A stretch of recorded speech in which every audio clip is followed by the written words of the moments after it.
Day 2 system of particles का day 2। चलो भाई आज थोड़ी न्यूमेरिकल कर ले इस फॉर्मूले पर। तो मैंने लास्ट बार तुम्हें फॉर्मूला क्या बताया था सेंटर ऑफ मास का? Centre mass is equal to m1 x1 plus m2 x2 upon m1 plus m2। ठीक है, यहाँ पर m1 x1 क्या है? m1 है ऑब्वियसली m1 पहली वाली बॉडी का मास, m2 दूसरी वाली बॉडी का मास। जो x1 है ध्यान रखना, x1 और x2 किसी भी तरह की एक दूसरे के बीच का डिस्टेंस नहीं है, ये ओरिजिन से डिस्टेंस है, पोजीशन x1 x2। फिर इससे जो आएगा वो भी एक डिस्टेंस आएगा, डिस्टेंस में क्या बताएगा? सेंटर ऑफ मास की पोजीशन जितनी भी है। ठीक है, ये तो मैं फॉर्मूला बताता मैंने। ठीक है, अब देखो पहली चीज तो मैंने तुम्हें बता दी थी कि ये सिर्फ 2 पार्टिकल के नहीं 3 पार्टिकल के भी काम करेगा। मान लो एक ही लाइन में मान लो 3 पार्टिकल है, एक ये रहा और एक ये रहा, एक भारी यहाँ पर है, तो इसका सेंटर मास कहाँ जाएगा? तो तुम यहाँ पर बस m3x3 लगा दो और नीचे m3 लगा दो, तो ये फॉर्मूला तब भी काम करेगा। ठीक है, इसको शॉर्ट फॉर्म लिखने का तरीका क्या था? समेशन, कौन आया ये?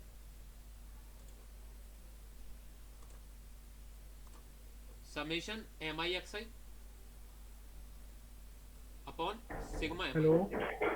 हेलो, नमस्ते भैया। इतनी लेट कैसे हो तुम? भैया बस जिम से अभी आया हूँ, तुरंत बैठा हूँ तुरंत। हाँ, जब का मैसेज आपका जब मैसेज आया ना, जिम में था, ठीक है आया ठीक था है, कोई नहीं। इधर तुरंत। देखो जरा, मैं रिपीट नहीं कर रहा, तुम्हें समझ में आया ठीक, कोई बात नहीं। वरना अब देखो जरा, अब तुम ये तो हो गया 1D का। तुम ये जो फॉर्मूला लगा सकते हो वो कब लगा सकते हो? जब सारे पार्टिकल एक लाइन में हो, 1D में हो।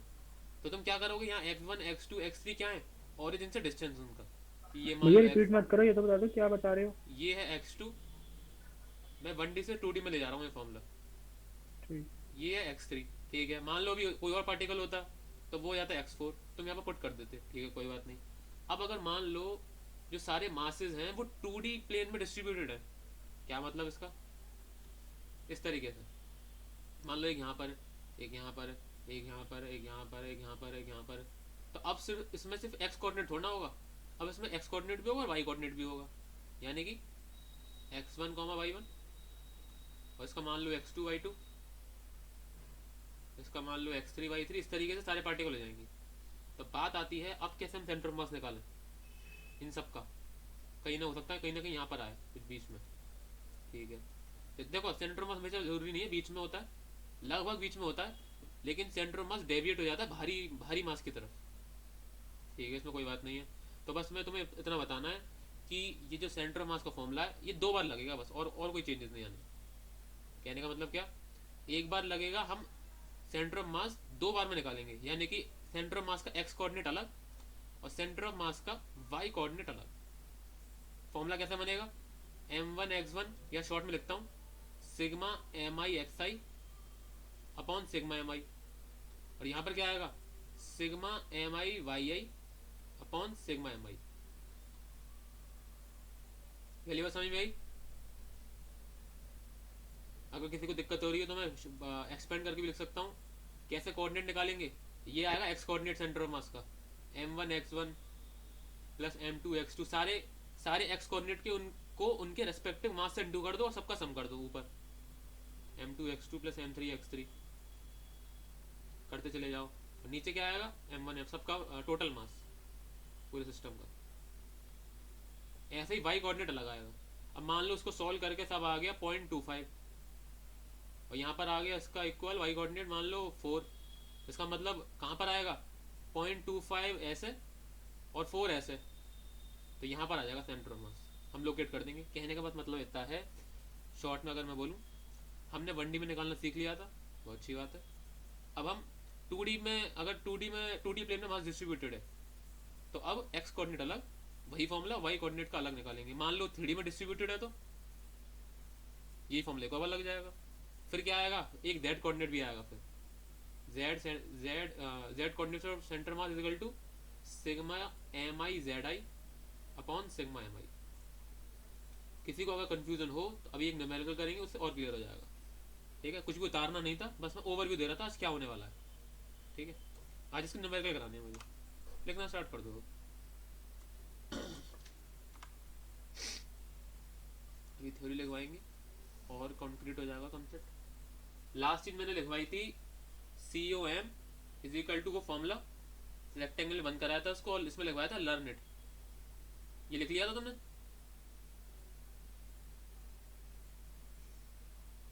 हेलो? हाँ भैया लिख लिया था। ठीक है, इसके आगे लिखो जरा। ये जो फॉर्मूला है, दिस फॉर्मूला, दिस फॉर्मूला, ये किसी कितने भी नंबर ऑफ पार्टिकल्स के लिए एक्सटेंड हो सकता है। This formula can be extended, can be extended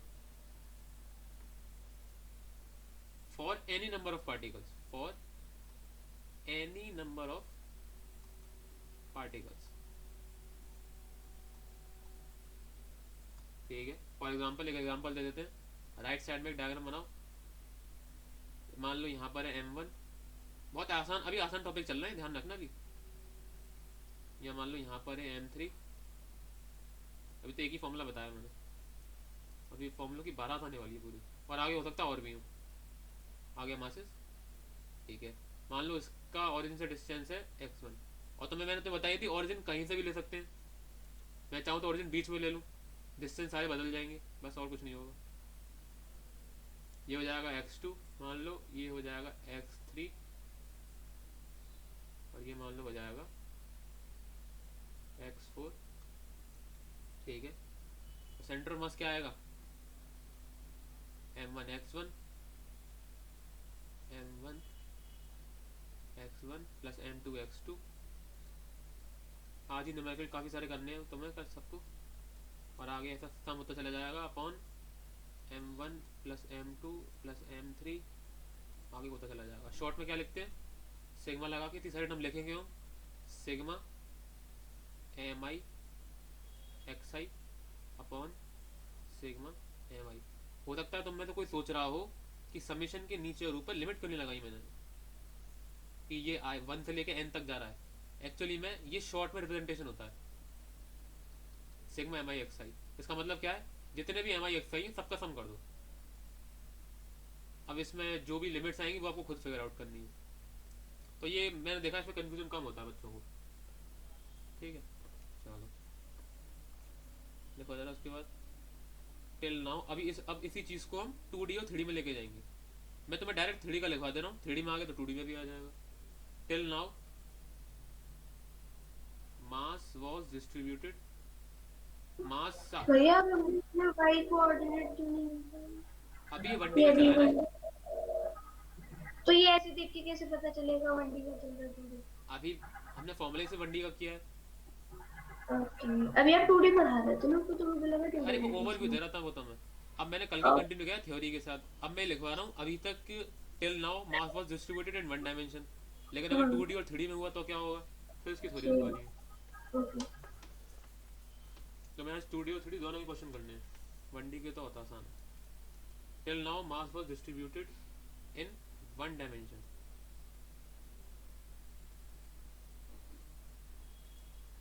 एक इंटरेस्टिंग क्वेश्चन पूछूं? पूछिए। जयेंद्र बताएगा इसका आंसर। जयेंद्र मुझे बताओ, जयेंद्र मान लो ये डिस्क है पूरी, मान लो वुड की डिस्क है, वुड, ठीक है। तो इसके अंदर कितने नंबर ऑफ पार्टिकल्स हैं? सिर्फ जयेंद्र ही बताएगा।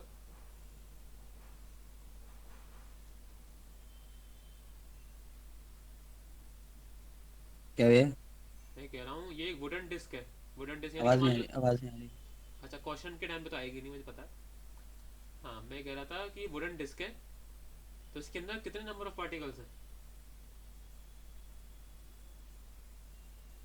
इनफाइनाइट, पता ही नहीं मैं कितने हैं। हाँ इनफाइनाइट है। तो अब मुझे एम बताओ। एन, हाँ नहीं नहीं नहीं नहीं नहीं नहीं, एन नहीं, एन पार्टिकल इनफाइनाइट, है, हाँ। इनफाइनाइट है। एन को इनफाइनाइट ही मान लो ना, एन पता नहीं नहीं, है तो। अरे ऐसे कैसे? अगर आप एन लिख रहे हैं तो आप फाइनाइट की बात कर रहे हैं, इनफाइनाइट लिखा है यानी कि इनफाइनाइट की बात कर रहे हैं। अच्छा, इनफाइनाइट ठीक है। है, तो मेरा क्वेश्चन ये था, अगर जब मैं एक ऐसी बॉडी का, ध्यान से सुनना, एक बार में समझना कोशिश करना, कोई ऐसी बॉडी का सेंटर ऑफ मास निकालने की कोशिश करूंगा जिसमें इनफाइनाइट नंबर ऑफ पार्टिकल्स होंगे, जैसे कि मान लो सॉलिड डिस्क, तो सेंटर ऑफ मास का फॉर्मूला क्या क्या बन जाएगा? कुछ चेंजेस आएंगे क्या? सिर्फ जैन ने बताया, नहीं पता तो कोई बात नहीं, हम आगे बढ़ेंगे। ये दोबारा रिपीट करना क्वेश्चन। मैं कह रहा हूँ अभी तो तुम्हारे पास जो नंबर ऑफ पार्टिकल्स थे, मासेस थे, वो फाइनाइट थे, जैसे कि M1 हाँ M2 M3 फाइनल। M4 चार हो गए। हाँ ठीक है। अब मैं कह रहा हूँ कि एक सॉलिड डिस्क का मुझे सेंटर ऑफ मास निकालना है। ठीक है। ठीक है, या मान लो तुम्हें तो उसका पता है सेंटर ऑफ मास 20 होता है, बैलेंस हो जाता है, मान लो उसका निकालना है। हम्म, तो अब इसमें न, था इनफाइनाइट नंबर ऑफ पार्टिकल्स होंगे। तो अब पॉइंट ये है, सेंटर ऑफ मास का फॉर्मूला यही लगेगा या कुछ चेंज हो जाएगा? जयेंद्र को बताना है। यही लगेगा, यही लगेगा। गलत।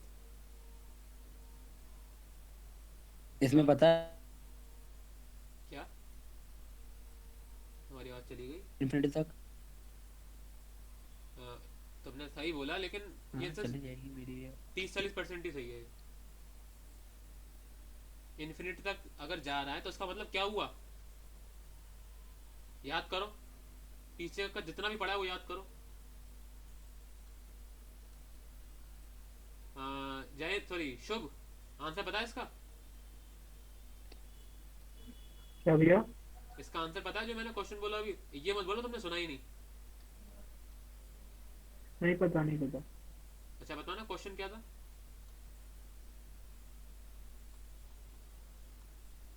हाँ भाई साहब, क्वेश्चन बताना जरा। लेफ्ट कर दिया मैंने, इंटरनेट नहीं चला उसका भी। बहुत बढ़िया। सृष्टि आंसर पता है? मैं समझ में नहीं आ रहा, पूछना क्या चाह रहे हो यार। मैं ये पूछ रहा हूँ कि अभी ये जितने भी, कुछ कुछ रिलेट तो कर रहा है बट एक्चुअल नहीं आ रहा है मुझे। अच्छा सुनो, एक वो कुछ जो, हिंट दे दो। हाँ वही हिंट दे रहा हूँ। अभी तक नंबर ऑफ पार्टिकल्स जो थे वो फाइनाइट थे, तो उनको गिन सकते थे। ठीक है। जब फाइनाइट चीज़ों का सम होता है तो समेशन आता है। जब इनफाइनाइट चीज़ों का सम होता है तो क्या आता है? जब इनफाइनाइट छोटी चीज़ों का सम होता है तो क्या आता है भाई साहब? समेशन हटके अरे इंटीग्रल आता है भाई। हाँ इंट्री आता है यहाँ। अरे यार इतना पढ़ाया, इतना मैंने दिमाग मारा सिर्फ यही समझाने में कि आराम समेशन और बोल रहा था, वो इंटीग्रेशन सेम नेट नहीं होती चला होती मेरा है। अचानक। अच्छा अच्छा अच्छा अच्छा। सच में भैया। सुनो सुनो, कल एक टॉप परसों परसों एक टॉपिक आया, कल की छुट्टी ऑब्वियसली, कि सेंटर ऑफ भैया मास। आपने क्या बोला, दोबारा बोलना। क्या? दोबारा बोला, अपनी लाइन रिपीट करना। कल की छुट्टी है, संडे है ना ओके, कल। तो ना आप बदल मत करना फिर अपनी बात से। आपने कितने महीनों बाद संडे की छुट्टी दी है? नहीं नहीं नहीं, महीनों क्या? बाद। नहीं हो हाँ जाती है काम तो तेरे को क्या? बैटरी, मेरे को भैया आपने निकाल दिया था मुझे। नहीं। तो बैटरी क्लास लेनी है तेरे को। क्या? अरे तो भैया पहले बैटरी क्लास एक लेनी चीज है। खत्म हो जाने तो फिर दूसरी चीज स्टार्ट करना। कल ले लियो। शुभ ने तो सुना ही नहीं। मुझे वही क्लास नहीं चाहिए, मुझे तो शांति चाहिए। देखो यार, अरे यार टॉपिक से भटक गए हम। चलो वो बात बाद में ही करेंगे अब। देखो यार, यहाँ क्या लिख रहा है, टिल नाउ जो मास था वो सिर्फ वन डायमेंशन में डिस्ट्रीब्यूटेड था। ठीक है, कोई दिक्कत नहीं है। लेकिन अगर मास 2D या 3D में डिस्ट्रीब्यूटेड हो जाए तो हम क्या करेंगे? सेंटर ऑफ मास का जो XYZ कोऑर्डिनेट है वो सेपरेटली निकालेंगे, बस और कुछ नहीं है। इसका एक एग्जांपल, मान लो इतने सारे पार्टिकल्स हैं, n पार्टिकल्स है 3D में। ठीक है। मान लो इसके कोऑर्डिनेट है x1 y1 z1। मैं बता रहा हूँ अभी, थ्योरी पे ध्यान दे लो, न्यूमेरिकल्स नहीं हुए कुछ कर भी नहीं सकता मैं, सामने नहीं होगा, मीटिंग से निकाल दूंगा और क्या। यही कर सकते हैं मैक्स से मैक्स, और कुछ तो कंट्रोल है नहीं अपने पास। ठीक है। तो देखो यार, सेंटर मास कैसे निकालेंगे? एक्स कोऑर्डिनेट अलग XCOM कॉमा, YCOM अलग कॉमा, ZCOM अलग। फॉर्मूला क्या बनेगा बनाते हैं जरा, देखो जरा। मास लिख लो यहाँ पर, मान लो ये M1 है। भैया कितने चैप्टर हो गए हमारे यहाँ पे?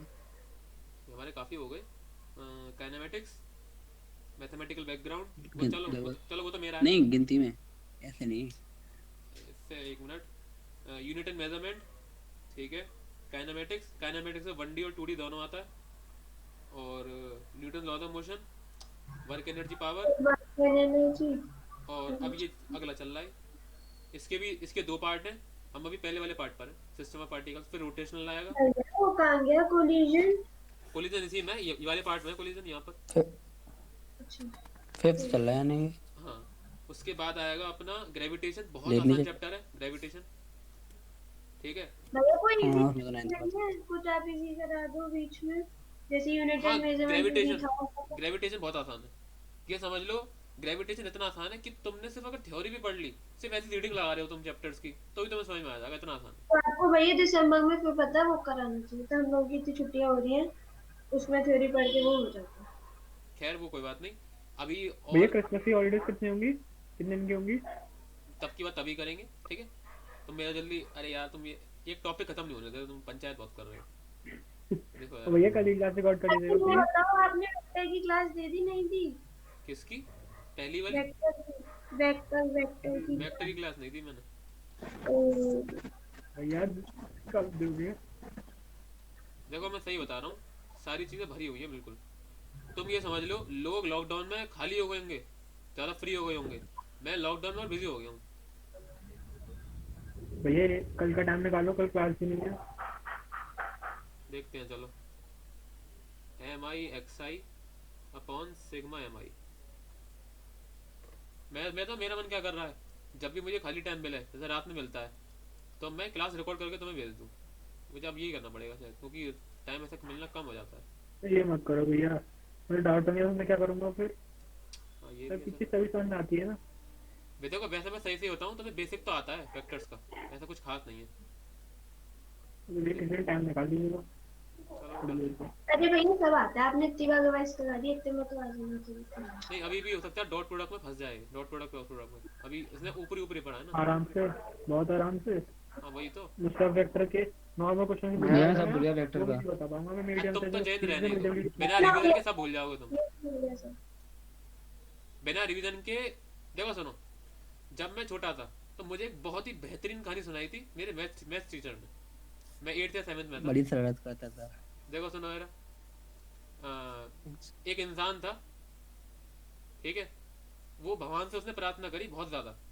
मैं शॉर्ट में बताता हूँ, टाइम की कमी है, उसने बहुत ज़्यादा प्रार्थना करी, भगवान नीचे आ गए, हम्म। ठीक है।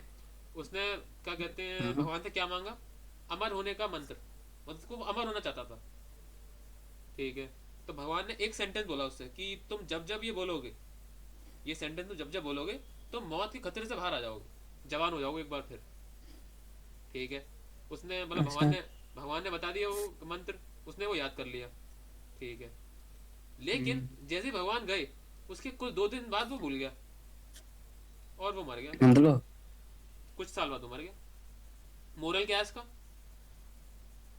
तुम्हारे समझ गया दिमाग मैं। में हाँ समझ गया ना तुम। हाँ। तुम्हारे पास नॉलेज तो आ रही है, हो सकता है वो अच्छी, हो सकता है वो बेकार हो, याद तो रखो उसको, तब तो काम आएगी वो। तो याद रखिए, M1Z1। अब रिवीजन तो तभी रिवीजन करा देना। भैया अब इस वाली बात से और इस वाली बात को रिलेट करना। मैंने पढ़ा दिया इसको, उस वक्त समझ में भी आ गया था, लेकिन ये भूल गया, तो क्या करें? तो नहीं वो आया था तो समझ में। हम दोबारा आ नहीं सकते थे ना, आप तो बता सकते हो ना दोबारा। अब यही तो बात है, तुम्हें ऐसा लगता है कि मैं पूरे दिन खाली बैठा हूँ। तुम्हें देखो, जो लोग मुझसे क्वेश्चन पूछते हैं, जैसे कि तुम हुई सृष्टि और युगांक क्या आ जाता है, तुम्हें ऐसा लग रहा हो कि मैं पूरे दिन खाली बैठा हूँ। जब तुम क्वेश्चन भेजते हो तो आधे या 1 घंटे में तुम्हें आंसर दे देता हूँ मैं। लेकिन स्पेशली लॉकडाउन की वजह से मैं अलग से टाइम निकालता हूँ कि तुम्हारे पढ़ाई में मन लगा रहा है। वरना अभी एक बार तुम चालू हो जाने दो, तो मैं सारे आंसर रात में मिला करेंगे, जब मैं रात में फ्री हो जाता हूँ तब। अरे भाई ये कह रहा हूँ मैं, पैसे इकट्ठे कर रहे हो मतलब? क्यों? ग्रैंड पार्टी होगी इस बार तो। किस चीज़ की? यही तो बहुत दूँ। पैसे बच गए। समझा नहीं मैं, बच कैसे गए? अरे मेरे तो और बहुत ज़्यादा पैसे जा बच रहे गए हैं। इस बार। क्यों क्यों बच कहाँ पर गए? क्यों? चिल्ड्रन अब पार्टी की पार्टी है। बहुत पार्टियां बच गई हैं। अच्छा, इस क्या कहते हैं उसमें कंटेक्स्ट में नहीं। देखो मेरा तो सही बताऊँ, ज़्यादा खर्चा हो रहा है अरे दवाइयों के ऊपर। खैर दवाइयों की बात कहाँ से आ गई? चलो क्वेश्चन करो मेरे लिए बढ़िया सा। ये एक 4m का मास है, ये 3m, ये 2m, ये m, ये एक स्क्वायर है। तो मैं इसका सेंटर मास निकालना है, और कोई भी ये बेवकूफ़ी ना करे कि इसका 20 में होगा सेंटर ऑफ मास। ये सारे उसके नहीं है सेम मास के, ये अलग अलग मास के हैं, ठीक है ना। तो क्वेश्चन क्या है? Locate COM। ठीक है, क्योंकि ये सब बिल्कुल सबसे पहला क्वेश्चन है पूरे चैप्टर का, इस वजह से मैं तुम्हें लगाऊंगा स्टेप, सिर्फ 3 step. Step 1, take origin of your choice. तुम्हारी जहां मर्जी करे ओरिजिन लो, मतलब 0,0 चुन लो, जहां मर्जी करे। बेटर ये रहेगा कि सारी डिजिट आसान आसान आए, इस तरीके से लेना, वो पता नहीं कैसे लेना है। Take origin of your choice. Step 2, locate all masses with respect to origin. Locate यानी कि सारे मासेस को अपने कोऑर्डिनेट दे दो, कैसे दोगे पता नहीं। Locate all masses with respect to origin, origin के रेस्पेक्ट में। और एक लास्ट स्टेप, फिर लास्ट स्टेप यही है, फॉर्मूला ऊपर सेंटर ऑफ मास का फॉर्मूला यूज कर लो एक्स और वाई कोऑर्डिनेट के लिए। Use formula of COM for x and y coordinate. कोई मुझसे पूछे जेड के लिए क्यों नहीं, जेड हमने जेड का क्या बिगाड़ा है? तो देखो चारों का ही जेड 0 है, चारों के चारों एक ही प्लेन में, चारों का जेड 0 है। जब तुम पुट करोगे तो जेड 0 ही होने वाला है, इधर से निकालना चाहो तो उसको ही निकाल लेना। पहला क्वेश्चन है, इधर से तुम्हारे दिमाग में प्रेशर नहीं होना चाहिए, नहीं भी होगा तो भी चलेगा। सॉल्यूशन सॉल्व करो।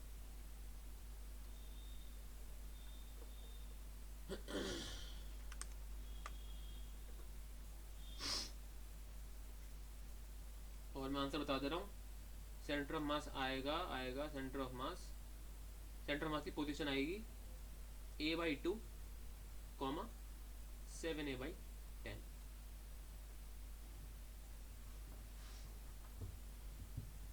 ये आंसर है।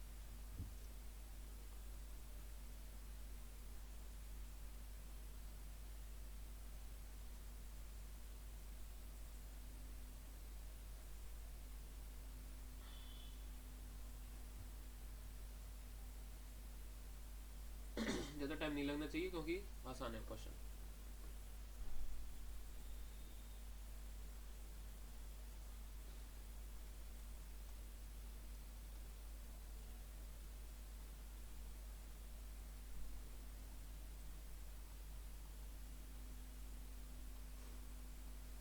अच्छा, कोई ऐसा बंदा तो नहीं जिसको ये समझ में ना आ रहा कहाँ से शुरू करूँ कहाँ खत्म करूँ, मतलब कुछ लिख ही ना पा रहा हो वो? नहीं भैया ऐसा नहीं है, बस करते हैं। मतलब तुम बिल्कुल खाली बैठे हो शुभ और जयेंद्र, हाँ भैया है। कुछ भी समझ में नहीं आ रहा, मतलब कैसे शुरुआत करें? हाँ भैया खाली बैठा हूँ। अरे यार, नहीं इतना लॉजिक तो होना चाहिए यार तुम में, इतना भी कुछ कठिन नहीं था इसमें। नहीं है भैया। ध्यान दो यार तुम जयेंद्र। शुभ तुम बताओ।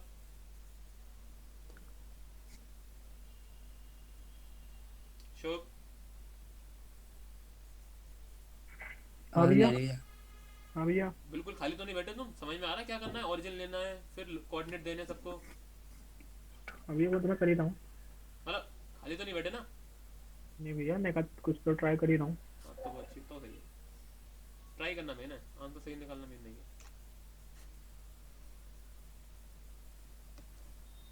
ट्राई ट्राई कभी मैं कभी क्या पता तो है नहीं कब मिलना है, तो ऐसा करेंगे ऑनलाइन तुम्हें अपनी कॉपी दिखाऊंगा मैं 11th 12th की, अपनी प्रैक्टिस की। अरे भैया रहने दो, हमें शर्म आएगी फिर बहुत, मुझे तो बहुत आएगी। नहीं नहीं नहीं नहीं, क्यों? तुम वो देखोगे इसमें, अगर मैं अभी शॉर्ट में बताऊं, तुम आंसर करते रहो, मैं बस सुनते रहो बस, कि ज़्यादातर जो क्वेश्चन होंगे मैंने जो आंसर किए हैं सारे गलत हैं लगभग लगभग। तो दिख जाओ, तो कोई दिक्कत नहीं है, तो दिखा देना। यही तो भैया बात। एक बात बताओ, हाँ, ये तो 1D है। 2D है, अरे कुछ भी 2D में डिस्ट्रीब्यूटेड है। क्या भैया? अरे यार तुम्हें 1D और 2D में डिफरेंशिएट नहीं करना करना आ रहा। 1D मतलब एक लाइन, 2D ये तो मतलब 2D है। 2D तो ये तो मतलब 1D में स्क्वायर भी तो हो सकता था नॉर्मल। 1D का स्क्वायर। वाह भाई वाह।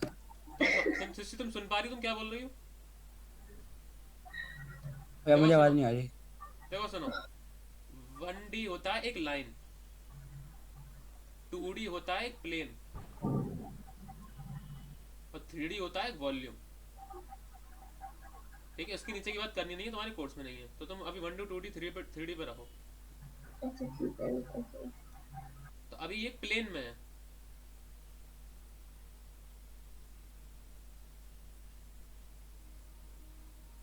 भैया बोलो सो क्या करना है फिर ऑफलाइन का? क्या करना ऑफलाइन का, सब मान जाएंगे तो आ जाएंगे। लकी को आने पूछो दो, तो सही। तुम पहले क्वेश्चन सॉल्व करने पे ध्यान दो, काफी टाइम हो गया, मैं आगे करवा रहा हूँ। देखो जरा अभी रहने दो भैया। यार कहते हैं दिसंबर से स्टार्ट कर दोगे। सबको तो आने दो, ये थोड़ी है 2-3 लोगों की उसमें मैं वो ले लूंगा। देखो मैंने ओरिजिन कहाँ लिया है, मेरा मन कर रहा है इस वजह से मैंने छोटे एम का ओरिजिन ले लिया है, ठीक है। तो ओरिजिन यानी कि छोटे एम पे क्या बनेगा, 0, तुम नया डायग्राम बनाना, उसी में कर देना ऊपर, ठीक है। तो अगर ये 0,0 है तो अब बाकी सबको कोऑर्डिनेट दो, तो 2m कहाँ पर आएगा, a,0,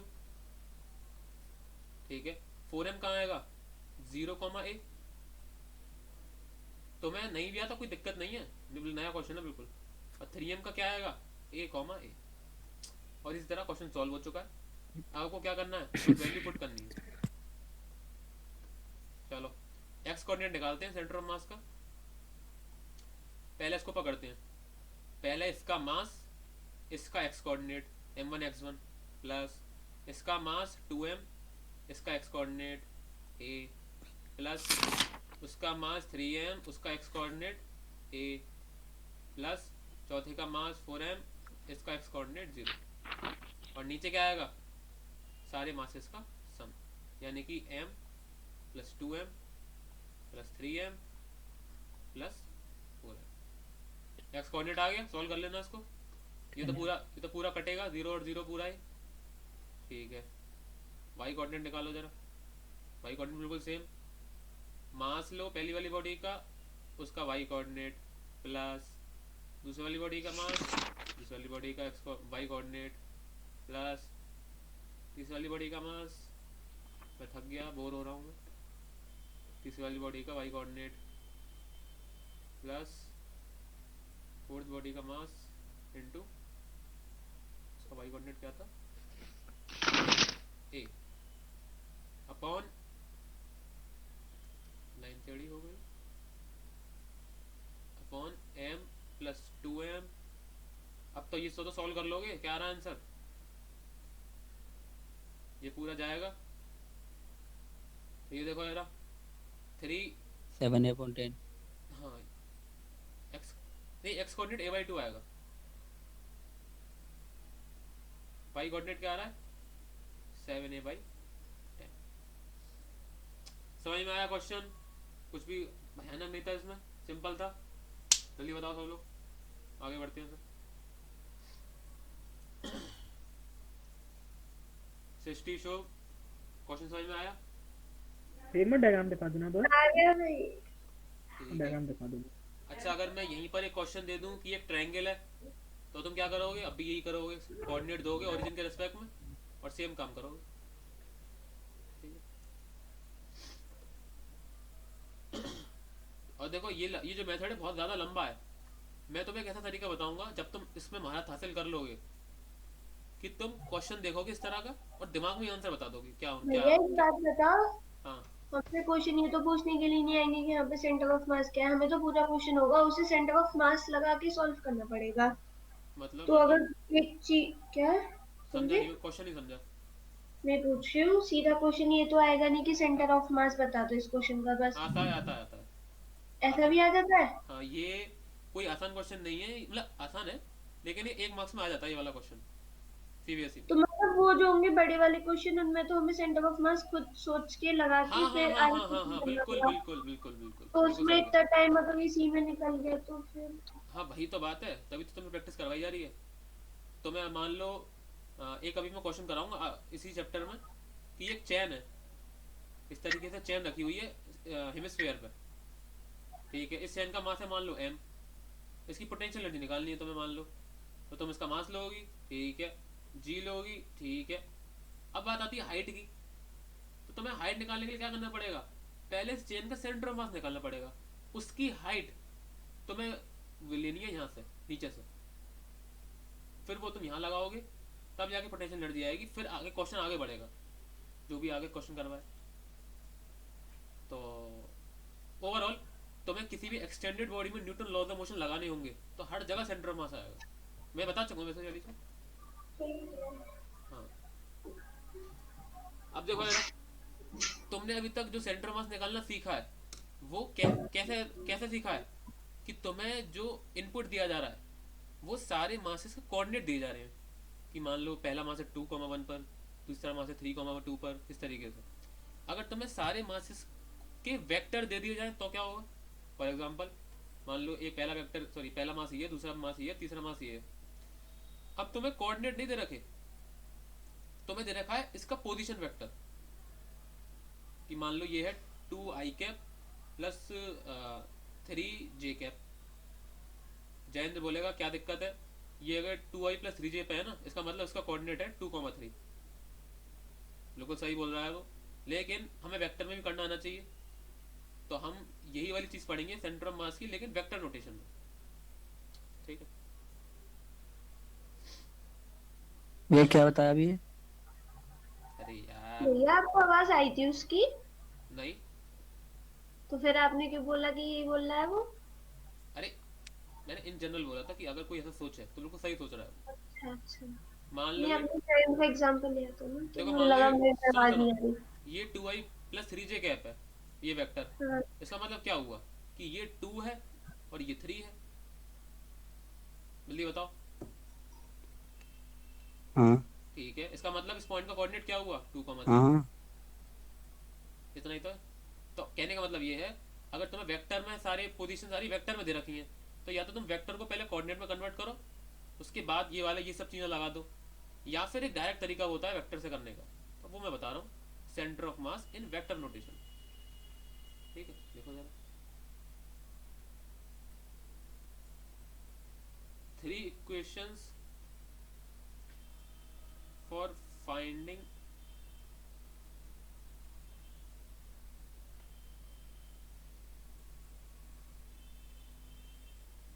जो 3 इक्वेशन है एक्स और वाई और जेड निकालने के लिए, वो हम कंडेंस्ड फॉर्म में लिख सकते हैं एक इक्वेशन में।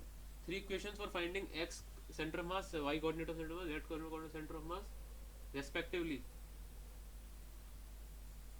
कैन बी रिटन, ये RESP डॉट रेस्पेक्टिवली है, can be written in condensed form, in condense form. मैंने तो सही सही बताऊं तो आलसी लोगों को ये देखा है कि 3 इक्वेशन अलग सॉल्व ना करके वो क्या करते हैं, सारे कोऑर्डिनेट को वेक्टर में कन्वर्ट कर देते हैं और एक इक्वेशन यूज करते हैं। That is vector notation. आपको जो अच्छा लगे उससे करें, आप कौन सी यूज करते हो भैया? जो मुझे मिल आप जाए। कौन सी यूज करते हैं? देखो डिपेंड करता है, अगर जो वेक्टर है वो कुछ ऐसा दे रखा है 2√3/√10 आई कैप प्लस ये भयानक सी चीज़ है, तो वेक्टर नोटेशन में मतलब मुझे ज़्यादा सही नहीं लगता, क्योंकि अभी जो मल्टीप्लिकेशन वगैरह होंगे वो दिक्कत करेंगे। अगर इस मतलब ओवरऑल अगर भयानक डिजिट है तो 3 इक्वेशन अलग अलग लगाने से ज़्यादा फायदा है, काम बढ़ जाता है ना। देखो ज़रा, पहला राइट साइड में डायग्राम बना लो। मान लो हमारे पास n पार्टिकल्स हैं जिनका मास है m1 m2 m3 till mn, m1 m2 m3 और आगे भी होंगे m1 m2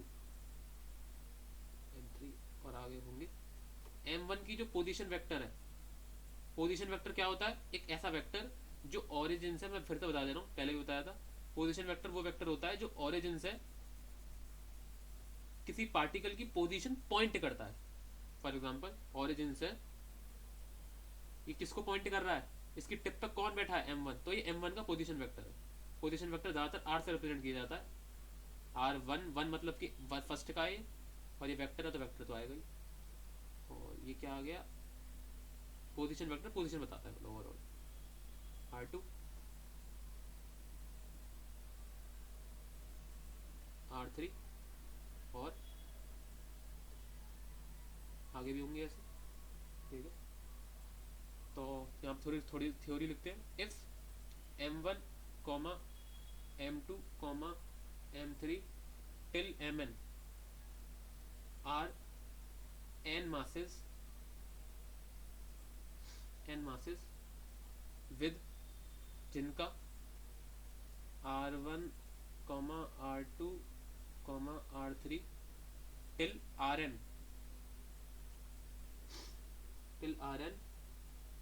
position vectors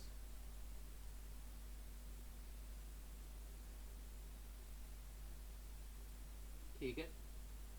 then then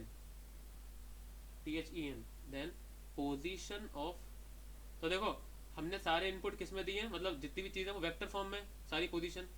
तो अब जो सेंटर ऑफ मास के लिए निकल के आएगा वो भी एक वेक्टर निकल के आएगा। देन पोजीशन वेक्टर ऑफ, अब सेंटर मास का भी पोजीशन वेक्टर निकल के आएगा। Then position vector of centre of mass, हम इसको रिप्रेजेंट करते हैं कैपिटल आर से। देखो ये रिप्रेजेंटेशन ध्यान रखना, कैपिटल आर COM, ऊपर वेक्टर का साइन। ये क्या बता रहा है, सेंटर ऑफ मास का पोजीशन वेक्टर। तो मैं कुछ किताबों में ऐसे भी देख सकता है लिखा हुआ RCM, ये भी लिखा मिल सकता है, और बहुत कम जगह ये भी लिखा सकता है RC शॉर्ट में, और ज्यादा शॉर्ट में। तो मैं अपना पूरा एक्सपेंड करके करा रहा हूँ। RCOM centre of mass is simple अपना वही RCOM is equal to sigma. भैया फिर ये जो पोजीशन वेक्टर है फिर हमें ऐसे ब्रेक भी करना पड़ेगा निकालने के लिए, मतलब इसे डायरेक्ट यूज कैसे करेंगे फिर? तुम्हें सारी चीजें मिलेंगी। वैसे तो मैं न्यूमेरिकल करा रहा हूँ, इसके जस्ट बाद एक न्यूमेरिकल है। कहने का मतलब ये है तुम्हारे पास सारी पोजीशन किस फॉर्म में होंगी, 2i + 4j इस तरीके से। तो जब तुम सब कुछ सॉल्व करोगे, ये वाला जो इक्वेशन है, तुम्हारे पास जो RCM निकल के आएगा, RCOM, वो भी ऐसे निकल के आएगा, 11i कैप + 12j कैप इस तरीके से। और ये क्या बता रहा होगा ये वेक्टर, अब जब तुम इस वेक्टर को प्लॉट करोगे तो इसकी जो टिप होगी वो बता रही होगी सेंटर ऑफ मास की लोकेशन। ओके ठीक है। अब तुम्हें इस वेक्टर को कोऑर्डिनेट में कन्वर्ट करना हो तो ये हो जाएगा ऑब्वियसली 11 12, मतलब मैंने तो एग्जांपल ले लिया। इसी बात पे एक न्यूमेरिकल देखो जरा भाई, ध्यान रखना ये वेक्टर बनाना ना भूलें, ये वेक्टर है यहाँ पर, ये सब लिखना था ऑब्वियसली। चलो तुम्हारा टाइम गया। अच्छा हाँ, एक चीज ध्यान रखो, अब क्या कहते हैं, नया तरीका ये है कि जैसे चैप्टर स्टार्ट हो रहा है तो अब हर टॉपिक के बाद तुम न्यूमेरिकल में 1 2 3 डालना शुरू मत करो। स्टार्टिंग में जो सबसे पहला न्यूमेरिकल है उससे 1 डालो, ये वाला, इस पर 1 डाल लो।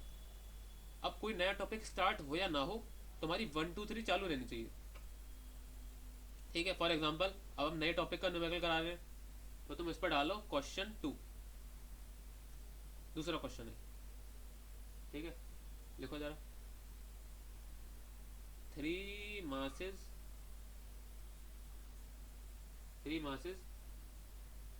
1 kg,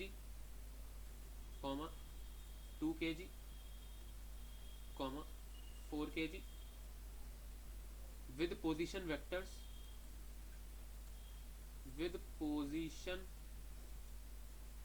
vectors R1 का दे रखा है 2i j कैप, R2 का दे रखा है 4i j कैप, R3 का दे रखा है 4i + 3j कैप। ठीक है, रेस्पेक्टिवली। देखो ये रेस्पेक्टिवली का मतलब पता है ना तुम्हें, ये इज्जत नहीं दे रहे हम। हाँ पता है भैया। क्या था भैया? सिस्टी को पता होना चाहिए, सिस्टी को पता होना चाहिए। पता मुझे है नहीं पता। अच्छा तो सही है। अच्छा तुम्हें नहीं पता, देखो भैया मुझे नहीं मुझे नहीं पता। पता। अच्छा हटे जाना चाहिए। नहीं पता अच्छा बता रहा हूँ भैया, सब, मुझे ठीक। नहीं पता। हाँ तो रोक क्यों रहे हो भाई, शांत हो जाओ भाई, उसने रोना स्टार्ट कर दिया। भैया ये हम 6th से पढ़ते आ रहे हैं कि रेस्पेक्टिवली लगता है तो उसका मतलब क्या होता है? देखो मैं तुम्हें 3 शब्द का मतलब बता देता मुझे हूँ। लगा अरे हाँ तो मेरा भैया रेस्पेक्ट मजाक करते हैं कर उसके रहे थे। इसलिए। अच्छा नहीं पता, मुझे अच्छा सुनो, वैसे तो पता उसका हाँ। रेस्पेक्टिवली का बात मतलब पता है होगा, लेटर और फॉर्मल का मतलब नहीं पता होगा शायद। पता है, आपने वो भी बता दिया। अच्छा बता पता है मैं, ये तो आपने बताया था।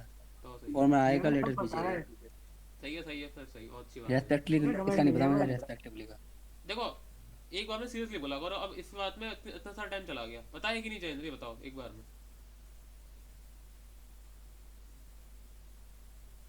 शांत हो गया। फाइंड RCOM, ठीक है। अब तुम अपना बिना दिमाग ज़्यादा चलाए हुए बस ये फॉर्मूला लगाओ और मुझे आंसर बता दो। पहला मास लो, उसका इंटू कर दो उस पूरे वेक्टर से MIRI, प्लस ये वाला मास लो 2 इंटू इस पूरे वेक्टर से इंटू कर दो, प्लस फिर तीसरे वाले के संग और अपॉन सिग्मा MI।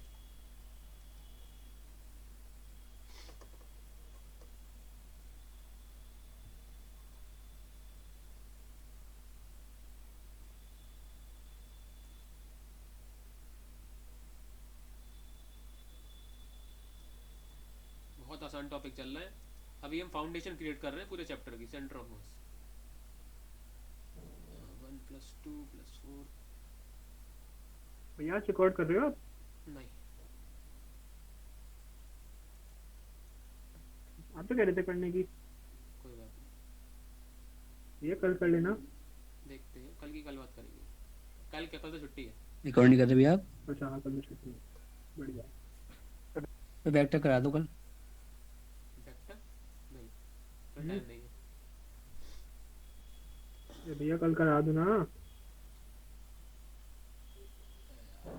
इस टाइम पे ही करा दो। चलो देखते हैं। इस टाइम पे नहीं है। आज एक मोटा मिनट यार, जयंत, तुम्हें कर नहीं जाती मिलेगी है एक्स्ट्रा बहुत क्लास। सारी। सुनो मेरी बात सुनो जयंत, तुम्हें नहीं मिलने वाली, पहली कह रहा हूँ। सिर्फ शुभ अटेंड करेगा क्यों भैया? उसको। नहीं नहीं नहीं नहीं नहीं नहीं ये क्या ये बात सबका हुई? वो सबका वो हो जाएगा रीजन ना। के बाद नहीं नहीं नहीं नहीं, मैं इस थ्योरी के उसमें नहीं हूँ। बिना रीजन के बाद नहीं रहता। कोई बात नहीं, मैं इस थ्योरी के उसमें नहीं हूँ, क्या कहते हैं, फेवर में। खैर थ्योरी नहीं, लॉ हो बता। जाएगा ना भैया। भैया उसका revision- फंक्शन तो बड़ी अजीब सी है, जैसे 26/7 आई क्या प्लस 15/7 डी क्या, मतलब अजीब सी इन द सेंस कि आप फिर आंसर अगर बोले, अजीब अजीबो गरीब कौन अमीर है वो मैं देख लूंगा, आंसर बोले आप। 26/7 आई क्या। एक मिनट रुकना, एक मिनट सृष्टि रुको। सारी चीजें गाड़ी में लगी हुई हैं, चाबी, मफलर, सब कुछ। और जो मफलर है वो लेके जाइए, उसको ठंड लगेगी आते समय। Sorry, shawl. गए भैया कहीं आप? सब कुछ एक्टिवा पे ही है। कुछ आवाज आ रही है क्या क्लास में? मैं देख रही हूँ स्क्रीन से। हाँ भाई, 26/7 आई क्या प्लस 15/7 डी क्या। 15/7 नहीं होगा, नहीं सही कह रहे हो। 5/7 होगा, 5/7। वन तुमने एक्स्ट्रा लगा दिया बस फ्लो में। क्यों भैया? सही 15 है है। भैया। अच्छा नहीं नहीं, 15 है, 15 सही। देख लो मैं टटी रही। भैया ये समझ में आ गया। अब देखो सुनो, ये आ गया RCOM वेक्टर, ठीक है। या तुम ऐसे बोल लो, या फिर तुम क्या कह सकते हो कि सेंटर ऑफ मास के कोऑर्डिनेट हैं क्या, 26/7 कॉमा 15/7, कुछ भी कर लो। चलिए आगे बढ़ते हैं। इसी बात पे होमवर्क लो एक, ये सबका आ जाना homework? चाहिए। होमवर्क होमवर्क वो क्लास खत्म हो? अरे हाँ, तो शुरू हुई है। बड़ी जल्दी क्लास खत्म कर रहे हो आप? ए होम में यार। होमवर्क को ले रहे हो फिर अभी? तो बड़ी जल्दी कहाँ भैया, 10 मिनट ही तो है ना। ओ आज बात बहुत करिए, मैं पढ़ाने वाला हूँ अच्छा खासा भी। शांति से भैया बैठे 30 तो होती है, नहीं, नहीं, 10:30। शांति से बैठे रहो सब। वो इन्फिनिटी वाला करा देना। देखो जरा, ये 3m है, ये m है, और ये भी m है, और ये एक इक्विलेटरल ट्रायंगल है।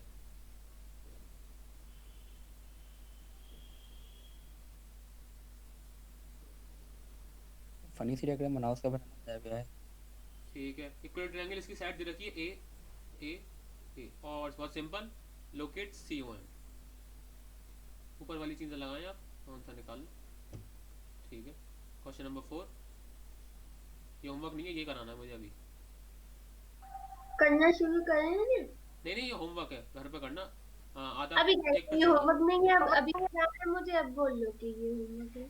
देखो जरा अगला भैया क्वेश्चन होमवर्क देखो, मतलब छुट्टी। अगला क्वेश्चन देखो। ये एक है अरे क्यूब, भैया रहने दो। क्यूब, ये एक क्यूब है। मेरे सिर भी बहुत ज्यादा से दर्द हो रहा है। तो क्लास छोड़ दें आप फिर, जब क्लास सिर में दर्द हो तो पढ़ना नहीं चाहिए। ठीक है, और फिर आप क्लास रिकॉर्ड भाई मेरे करते सही में रहिएगा। दर्द हो रहा है। कोई बात नहीं, आप भाई क्लास मैं छोड़ भी दें। जिम करके आऊँ यार। अब सुनो, इसके जो सारे वर्टेक्स हैं, ये मैंने क्यूब, असली में क्यूब है नहीं, बस मैं इतना बताना चाह रहा हूँ, क्यूब की हर वर्टेक्स पे मास है, ठीक है। इसकी जो आगे वाली वर्टेक्स है उस पर मास है 2m। 2m है, वैसे मैंने मोटा बनाया थोड़ा सा जिससे कि थोड़ा समझ में आए। 2m, 2m, 2m और ये 2m। और जो पीछे वाला है उस पर है सिर्फ m, m, m, m और m, ठीक है। और इसका साइड क्या है, क्यूब, यहाँ लिख दे रहा हूँ, क्यूब ऑफ साइड ए। ये लिखना है सब कुछ साथ के साथ लिखते जाओ। बोर हो गया भैया मैं इससे। तो रहने दो फिर। देखो जरा, अब पॉइंट ये आता है, पॉइंट ये आता है, अब तुम इसमें कैसे क्वेश्चन सॉल्व करोगे, कोई भी एक ओरिजिन चुन लोगे, ठीक है, और सारी चीजों को कोऑर्डिनेट दे दोगे। तो मान लो तुमने ये वाली वर्टेक्स को 0,0 ओरिजिन मान लिया है, तो मान लो, और ये एक्स है मान लो, और एक मिनट सारी चीजें लगा दूँ, ये वाई है और ये जेड है, ठीक है। भैया ये थोड़ा कंफ्यूजिंग नहीं लग रहा है क्या? नहीं, अब सुनो जरा, अब मैंने मान लो ये वाली वर्टेक्स को ओरिजिन मान लिया, तो तुम सबसे पहले क्या करोगे, सारी मासेस को अपना कोऑर्डिनेट दोगे। तो ये वाला मास का क्या आ जाएगा, ध्यान से देखना, एक्स वाई जेड आता है। एक्स कितना है, ए, ना ऊपर गए ना अंदर गए, ए कॉमा 0,0, ठीक है। मैं ऐसा करता हूँ, कलर चेंज कर ले रहा हूँ। ये तो मुझे ओरिजिन पे ही लग रहा है बिल्कुल, जो मैं तुमने अब मेरे को कुछ समझ नहीं आ रहा है क्या बना दिया आपने अलग अलग। इसमें क्या समझ में नहीं आ रहा, तुम्हें क्यूब है और क्या कहते हैं, मैंने सारी वो बना दी है एक्सेस। ओरिजिन कहाँ लिया है मिडल में?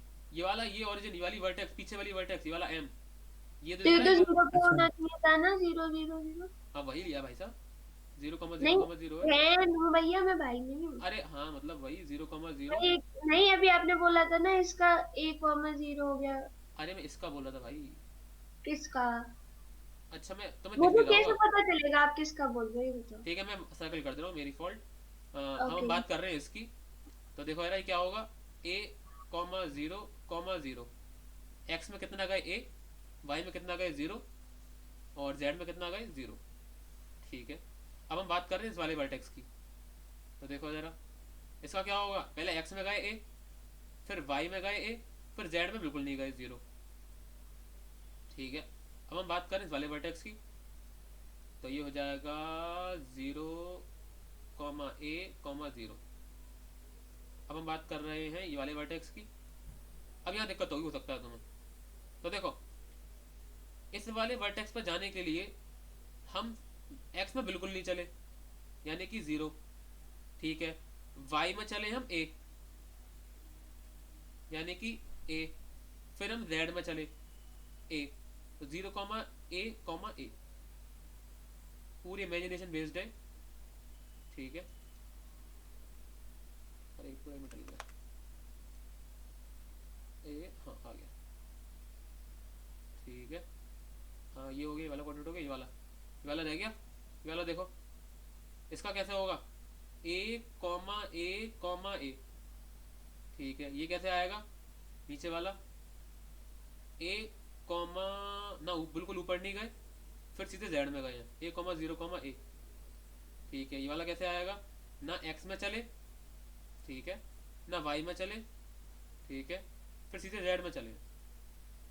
तो मैंने क्या किया, सारी वर्टेक्स को कोऑर्डिनेट दे दिए। अब बहुत आसान है, अब बहुत आसान है। 2m, अब तुम्हें क्या करना है, XCOM is equal to 2m into 0, मतलब ओवरऑल मासेस इंटू उनके रेस्पेक्टिव कोऑर्डिनेट, XCOM, YCOM और ZCOM आ जाएगा और तुम्हारा आंसर आ जाएगा। पहले बताओ, इतनी बात समझ में आई? मैंने कुछ नहीं किया है, ओरिजिन लिया है, कोऑर्डिनेट दिए हैं और फिर फॉर्मूला यूज किया है ऊपर वाला। इसमें क्या समझ में नहीं आया तुम्हें? ये जेड एक्सिस से पॉइंट समझ नहीं आया मेरे को। नहीं, ये चीज नहीं बताऊंगा मैं, कि तुम्हें कोऑर्डिनेट लगाने नहीं आए क्यूब के। बता दो। नहीं नहीं नहीं नहीं, इतना आप दिमाग पर जोर डालें, अरे तो बता दो दिमाग में भैया। फिगर बनाए। नहीं नहीं, ये कुछ नहीं बताने वाला मैं तुम्हें। अगर इतना भी समझ में नहीं आ रहा कि ये क्यूब है और पीछे वाली वर्टेक्स का ओरिजिन माना है, यानी कि ओरिजिन यानी कि 0,0,0, और एक्स में जाने के लिए इधर चलते हैं, वाई में जाने के लिए ऊपर चलते हैं, और जेड में ऐसे चलते हैं, तो आप रहने देते। इसके अलावा बताओ कोई। सृष्टि और शुभ, हाँ भैया।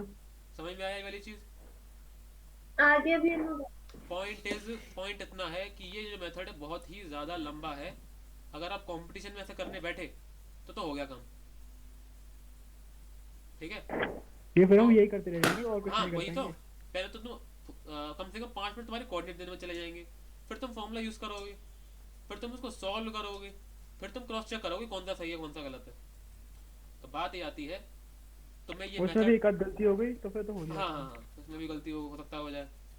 तो देखो, तुम्हें जो अभी तक बताया है, यानी कि ये जो 3 फॉर्मूलेज हैं कहाँ गए ये वाले, ये तो तुम्हें याद रखने हैं। ठीक है, तुम्हारा काम आसान करने के लिए मैं तुम्हें एक ट्रिक बता रहा हूँ, नीचे आएगी वो। बहुत सारे बच्चे जो होते हैं वो ट्रिक को ही कंसेप्ट मान लेते हैं। कंसेप्ट क्या है? कंसेप्ट सिर्फ इतना है, इसका कुछ हम यूज करेंगे और एक कुछ ट्रिक निकालेंगे। कंसेप्ट क्या है? सिर्फ ये 3 फॉर्मूले बस, और तुम्हें कुछ याद नहीं रखना। तुम्हें अगर ट्रिक अपने हो सकता ना याद आए इन फ्यूचर, तो तुम अपना नॉर्मली हिस्सा निकाल देना। ठीक है, तो हम बात करते हैं छोटी चीज की जो आसानी से निकाल सके। आंसर हमारा सेंटर ऑफ मास के क्वेश्चन। तो लिखना स्टार्ट करो। देखो जरा। हेडिंग क्या डाले भैया? ट्रिक क्या? हेडिंग क्या डाले? ट्रिक नहीं नहीं, इसमें तुम डालो क्वेश्चन 4, फिर तुम बना लो ये वाली चीज, सिर्फ इतना सर्कल के अंदर ये। बना ट्रिक ऑफ ली। Solving this. Trick of solving this. ठीक है, उसके बाद ये जो है, ये जो मैंने कोऑर्डिनेट दिए हैं, ये बनाना ऑप्शनल है, चाहो तो बना लो। ठीक है, बना लिए भी, ये सब तो बना लिया। तो उसके बाद लिखना शुरू कर दो डायरेक्ट। ठीक है। देखो जरा। By assigning by assigning by assigning coordinates to each mass. एक ऐसी ट्रिक है कि तुमने ये डायग्राम देखोगे, थोड़ा सा दिमाग मारोगे 1 मिनट ज़्यादा से ज़्यादा, और तुम्हें डायरेक्ट आंसर मिल जाएगा तुम्हें इसका। देखो जरा। By assigning coordinates to each mass we can easily find centre of mass. ठीक है, यानी कि सारे मासेस को कोऑर्डिनेट्स देने पर हम इजीली फाइंड कर सकते हैं centre of mass. But it is very time consuming. It is very time consuming. ठीक है, देखो जरा उसके बाद। Is there any faster way? Is there any faster way? Question mark और आगे लिख लो यस। लिखो जरा। अब इसको अंडरलाइन करना, एक हैशटैग भी बनाना। इसमें क्या लिखवा रहा हूँ मैं? अगर जो नीचे लिखे हुए 2 पॉइंट अगर आप याद रखते हैं, इफ यू कैन रिमेंबर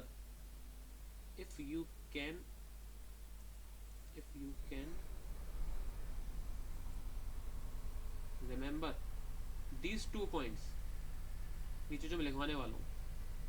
भैया हाँ बोलो। आपके नोट्स पढ़ते समय ऐसा लगता था कोई कॉमिक्स बुक पढ़ रहे हैं क्या? अच्छी बात है भाई। मेरा और क्या टारगेट है कि तुम्हें बोरिंग ना लगे, मेरे को ऐसा लगे तुमसे कोई बात कर रहा है तुमसे सामने बैठ के। मेरा मोटिव यही है कि तुम्हें ऐसा बिल्कुल नोट्स पढ़ते में ऐसा लगे कि तुमसे कोई बात कर रहा है teacher. Is there any faster way, जैसे तुम पूछ रहे हो, फिर मैंने बोल रहा हूँ answer yes. If you can remember these 2 points, numericals of centre of mass will be very easy. तुमने एस चांद पढ़ी है? एस चांद रीडिंग लगाई थोड़ी बहुत, पूरी नहीं कह रहा। तुम अगर एस चांद पढ़ोगे तो काफी हद तक उसका पैटर्न भी यही है। तुम्हें ऐसा लगेगा कि एक सामने बार को कोई बैठा 5-10 है। बार कहना। नहीं मैंने कहा 5-10 बार बोली, लेकिन जो उसकी लैंग्वेज है वो है डायरेक्ट स्टूडेंट से बात करने वाली, जो कि मुझे अच्छी लगी। देखो जरा, तो अब वो 2 पॉइंट कौन से हैं तो देखते हैं जरा। पहला लिखो, पहले मैं समझा दे रहा हूँ, बात बात में करेंगे। देखो जरा, तुम्हें पहली चीज क्या याद रखनी है? पहली चीज देखो जरा, पहली चीज ये है कि मान लो 2 इक्वल मासेज हैं। मैं अभी इसको नाम दे देता हूँ, ये ए ये बी। पहले बी वाले केस की बात करते हैं। अगर ये दोनों मास इक्वल है बिल्कुल, तो सेंटर मास कहाँ होगा? फॉर्मूला लगाने की जरूरत नहीं है, बीच में होगा, कोई दिक्कत नहीं है। सेंटर मास को इमेजिन कैसे करते हैं? अगर ये स्केल पे ऐसा इस तरीके का डिस्ट्रीब्यूशन होता, तो बीचों बीच अगर आप फिंगर लगाएं तो बैलेंस हो जाएगा स्केल। ठीक है, अब मान लो एक जगह छोटा है एक जगह बड़ा है, तो अब हमें इतना पता है कि जो सेंटर ऑफ मास होगा वो बीच में नहीं होगा, वो हल्का सा हैवियर मास की तरफ डेविएट हो गया होगा यहाँ पर कहीं। इसका प्रूफ क्या है? मतलब अगर हम सिर्फ कंसेप्चुअली सोचना चाहते हैं, न्यूमेरिकल तो मैं प्रूफ कर ही दूंगा। आप एक स्केल पर अपनी, मैं बता चुका हूँ, स्केल पर एक जगह शार्पनर रख दें और उसको बैलेंस करने की कोशिश करें, तो वो बीच से नहीं होगा, वो कहीं ना कहीं यहाँ से होगा। ये मेरा पॉइंट नहीं है, मैं कुछ और बताना चाह रहा हूँ। ठीक है, तो अभी मेरे पास एक ऐसा प्रूफ है। वो प्रूफ क्या कहता है, ध्यान से देखना बिल्कुल। मान लेते हैं ये जो भैया जयेंद्र मास, गया, क्या, जयेंद्र गया, कोई बात नहीं, मैं आ गया। सुनो सुनो, मेरे पास जो प्रूफ है जो मैं करवाने वाला हूँ वो क्या कहता है, देखो जरा। अगर एक जगह मास m है और मान लो दूसरी जगह मास है मान लो 3m, तो सेंटर मास तो ऑब्वियसली कहीं ना कहीं इन दोनों की जो लाइन है, इन दोनों के बीच में जो लाइन है उनके बीच में होगा। ठीक है, लेकिन जो सेंटर ऑफ मास इन दोनों लाइन को डिस्ट्रीब्यूट करेगा, ध्यान से सुनना, मासेस के रेशियोज के इनवर्सली इसको वो करेगा डिवाइड। कहने का मतलब है मासेस का रेशियो क्या है, m/3m, यानी कि 1:3।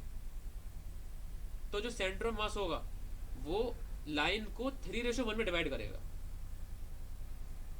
नहीं आई समझ में? एक जनरल केस देखो यार, आगे भैया आगे प्रूफ में करवा दूंगा, वो भी आ जाएगा। तुम पहले बात आ समझो। गई आ गई आ गई आ गई।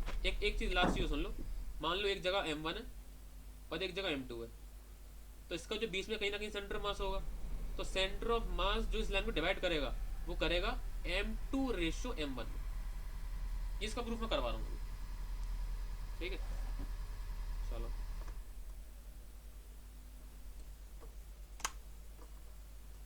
इससे न्यूमेरिकल बहुत आसान होगा। क्वेश्चन देखा नहीं, आंसर।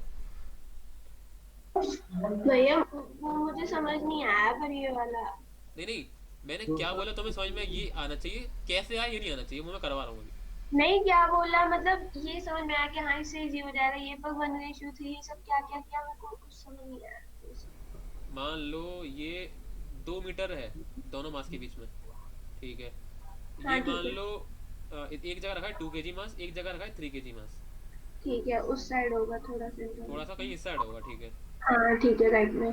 तो मैंने जो भी बोला वो मैंने ये बोला कि इसका कुछ लेंथ होगी, इस वाली क्या कहते हैं सेगमेंट की, हाँ भैया। इसकी कुछ लेंथ होगी सेगमेंट की।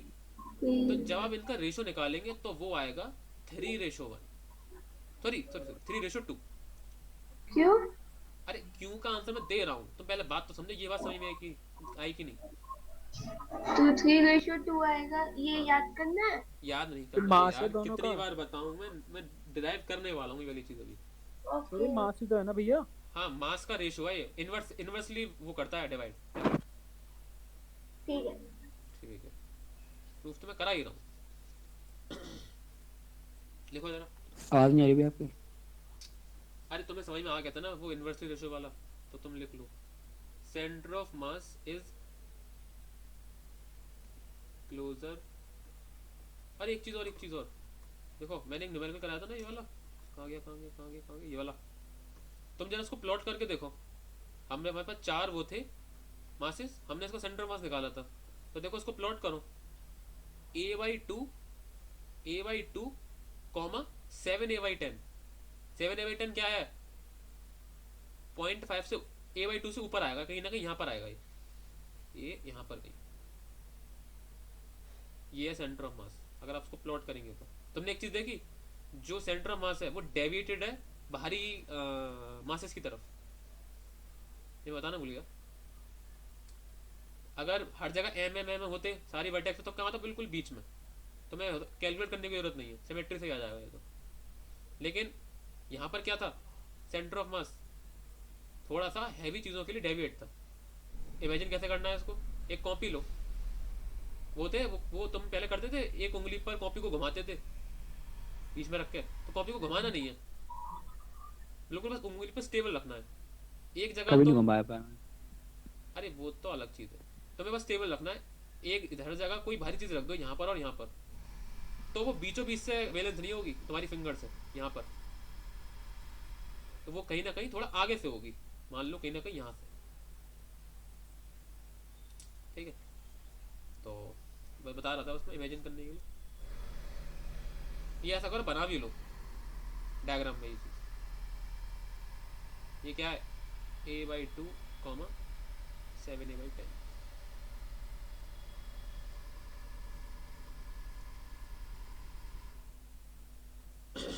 ठीक है, आगे बढ़ते हैं। थोड़ा सा हैवी मास की तरफ डेविएटेड है। Centre of mass is closer to the heavier masses. ठीक है, या फिर कह सकते हैं mathematically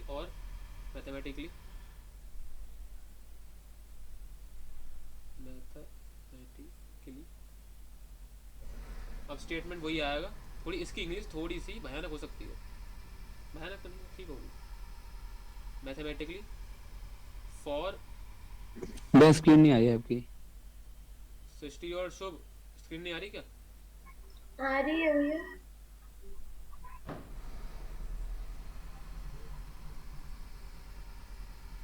for two particle system, यहाँ पर इस पर फॉर टू पार्टिकल सिस्टम पर अंडरलाइन कर लेना। Mathematically for two particle system centre of mass divides, centre of mass. भैया टू पार्टिकल सिस्टम से क्या मतलब है? अरे दो पार्टिकल है, दो पार्टिकल की बात कर रहे हैं। टू पार्टिकल सिस्टम, दो मतलब दो पार्टिकल। मास होंगे कुछ हाँ, इनमें से। दो mass. Okay. Centre of mass divides internally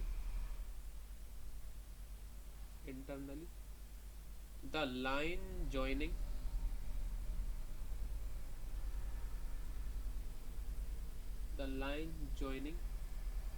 the two particles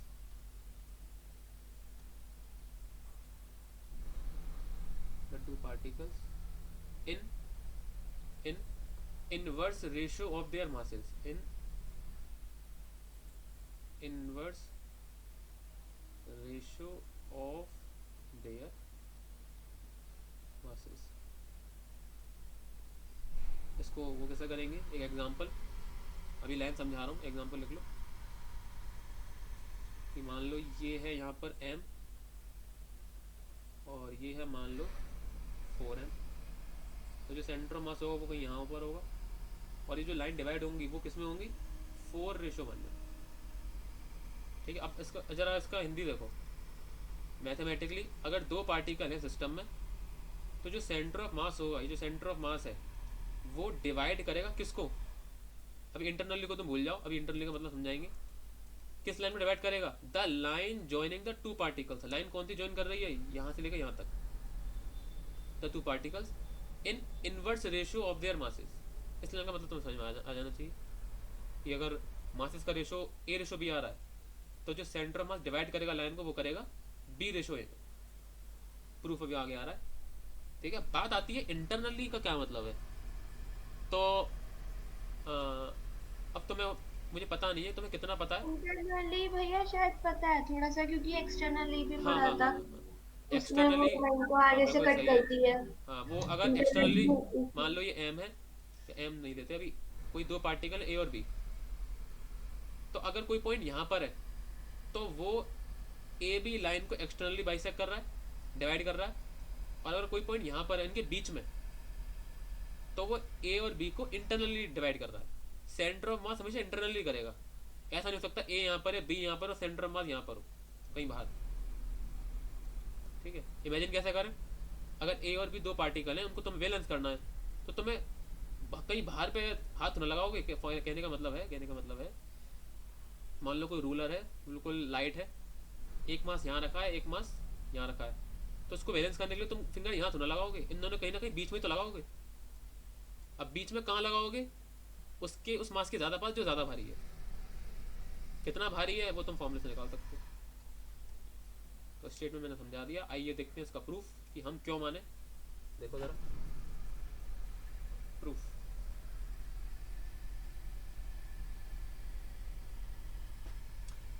sorry, पहले डायग्राम बना लो। ये मान लो m1 है, ये मान लो m2, और ये d डिस्टेंस पर है, d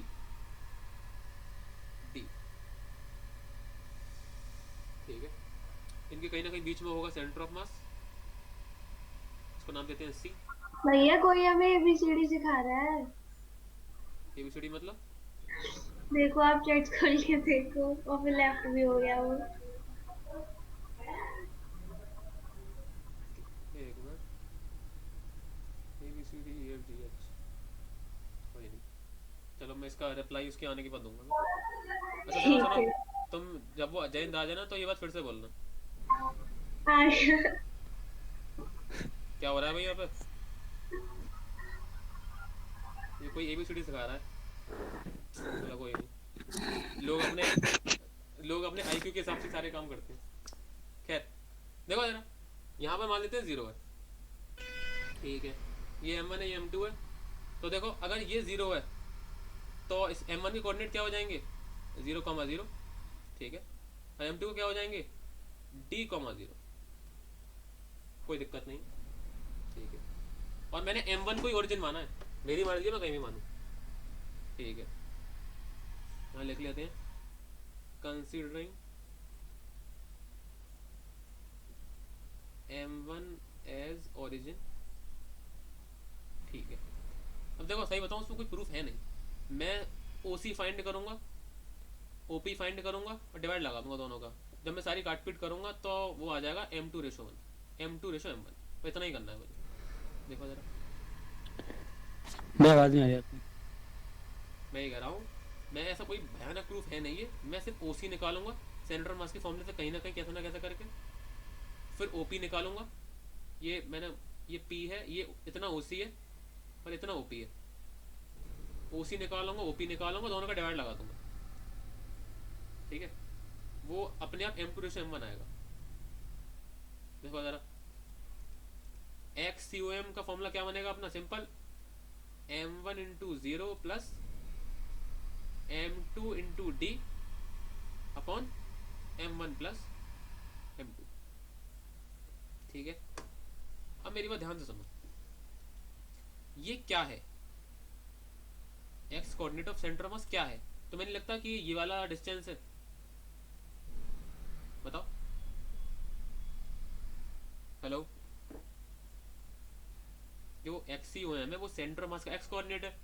सेंटर मास कहाँ पर है, ये, इसका x कोऑर्डिनेट क्या है, ये वाला, ये जो लेंथ है वो, इसका मतलब x coordinate of centre of mass is OC, ठीक है। तो OC की वैल्यू क्या आई, m2d upon m1 plus m2। यहाँ तक किसी को दिक्कत, जल्दी बताओ, दोबारा बताना भैया। इसमें क्या समझ में नहीं आया यार तुम्हें। x मैं ये कह रहा हूँ, मुझे वो OC आवाज नहीं आ रही थी। मुझे OC की वैल्यू निकालनी है। तो क्या जो OC है, OC देखो ये वाली लेंथ है, ये वाली तुम्हें दिख रही होगी, क्या OC जो है वो सेंटर ऑफ मास का x कोऑर्डिनेट नहीं है। हाँ तो बस OC is equal to m2d upon m1 plus m2, ठीक है। अब मुझे निकालना है CP। मेरे पास ये वाली लेंथ है, मैंने ये वाली निकाल ली, तो बची हुई कैसे आएगी, बड़ी वाली माइनस छोटी वाली, d minus OC। CP is equal to, ऊपर डायग्राम में देख लो, CP इज इक्वल टू ये वाली लेंथ माइनस छोटी वाली ओसी, तो बस देखो जरा कितना है, डी माइनस ओसी कितना है, m two d upon m one plus m two. भैया एक बार फिगर दोबारा दिखाना। तुमने बनाई होगी उसमें, देखो बनाइए पर मैंने ये सब लिखा नहीं है मैंने अभी। लिखना है साथ के साथ, मैं अलग से टाइम दूंगा मैं। देखो जरा ओसी समझ में आ गया होगा, सीपी निकालना है हमें, सीपी। अरे ऐसे कर लो, ये 4 की लेंथ है, ये मान लो 1 है, तो बची कैसे आएगी, 4 माइनस बननी आएगी। सेम चीज़ यहाँ करिए, C P is equal to d minus O C. अब तुम्हें बस एलसीएम लेना आना चाहिए, वो मैं बताऊंगा नहीं एलसीएम कैसे लेते हो।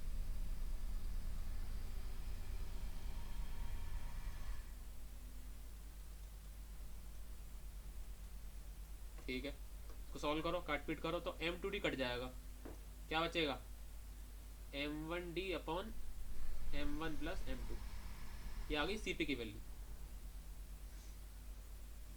ठीक है, तो देखो जरा हमें क्या करना था, ओ सी अपॉन सी पी निकालना है, ओ सी अपॉन सी पी, यानी कि जो ये रेशो आ रहा है, ये जो लाइन डिवाइड कर रही है, ये क्या आ रहा है, हमें पहले से ही पता है m two ratio m one आना चाहिए, लेकिन निकाल के देखते हैं।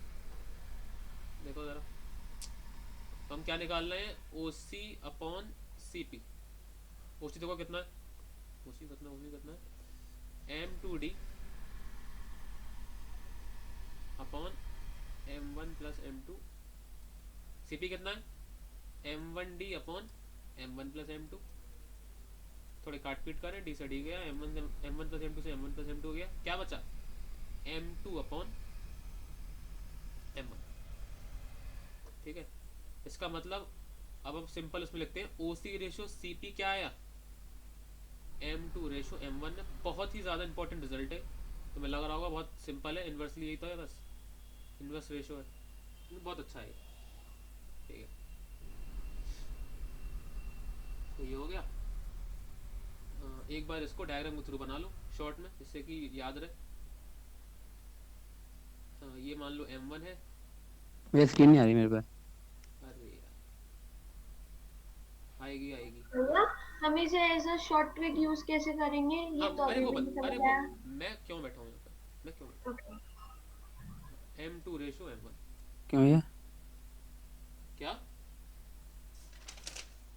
क्यों क्यों नहीं, प्रूफ यही है बस, m2 रेशो स्क्रीन क्यों m1। नहीं आ रही?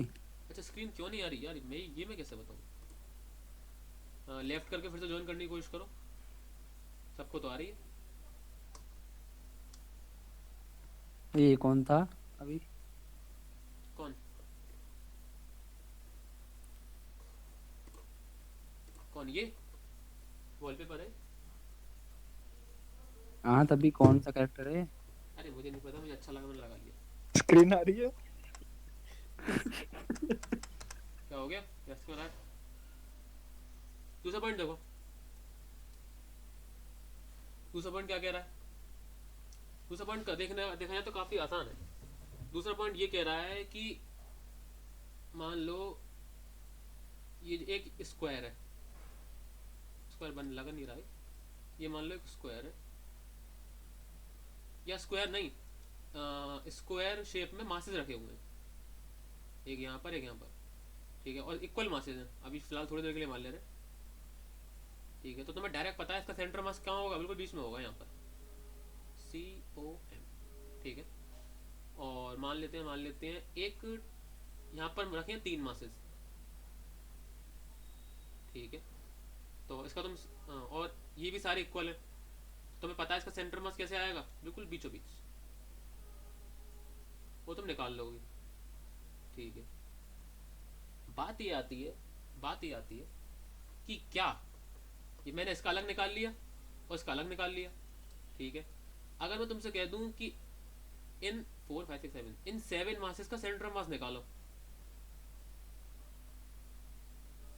तो तुम क्या करोगे, अभी तक तुम्हारे पास जितनी नॉलेज उसके अकॉर्डिंग क्या करना चाहिए तुम्हें, एक कहीं पर ऑरिजिन पकड़ोगे, सबको कोऑर्डिनेट दोगे, इसको इसको इसको, ठीक है, और अपना फॉर्मूला लगा दोगे। लेकिन आपको ऐसा करने की जरूरत नहीं है। दूसरी ट्रिक क्या कहती है कि अगर आपको एक ग्रुप ऑफ पार्टिकल का सेंटर ऑफ मास पता है, दूसरे ग्रुप ऑफ पार्टिकल का सेंटर ऑफ मास पता है, और आपको अब इन दोनों का कंबाइंड सेंटर ऑफ मास निकालना है, ध्यान से सुना, अच्छी ट्रिक है, तो आप इन दोनों सेंटर ऑफ मास का सेंटर ऑफ मास निकाल दें, तो वो पूरे सिस्टम का सेंटर ऑफ मास होगा। नहीं समझ में आया? जल्दी बताओ। इसका मुझे पता है सेंटर मास कहाँ पर है, ये रहा। इसका मुझे पता है सेंटर मास कहाँ पर है, बीच में, बिल्कुल बीचों बीच। ठीक है, अब मुझे इस पूरे का सेंटर मास निकालना है। तो अब मैं इन इंडिविजुअल ये 4 पार्टिकल का जो सेंटर मास था उसका और इसका सेंटर मास का सेंटर मास निकाल सकता हूँ, यानी कि इस तरीके से। तो जो भी आएगा, जैसे कि मान लो यहाँ पर आ गया, तो वो किसका सेंटर मास होगा, इस पूरे सिस्टम का सेंटर मास होगा।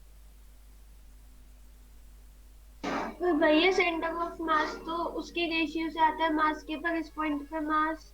अरे वो ट्रिक है भाई, वो 2 मासेस के लिए for system of 2 masses underline करवाया ये। हाँ, हाँ, तो फिर इसका सेंटर ऑफ मास कैसे आएगा वो तो बताओ। किसका?